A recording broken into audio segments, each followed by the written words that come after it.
encuentro con el pasado que vuelve y a enfrentarse con mi vida.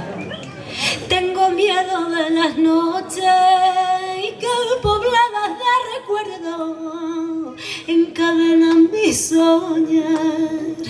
Pero el viajero que huye tarde o temprano detiene su andar. Y aunque el olvido que todo destruye haya matado mi vieja ilusión, guardo escondida y una esperanza humilde que es toda la fortuna de mi corazón.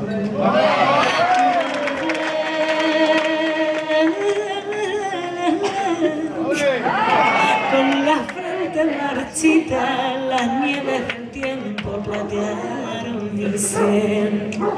Sentir que es un soplo la vida, que 20 años son nada, que febril la mirada y errante en la sombra te busca y te nombra.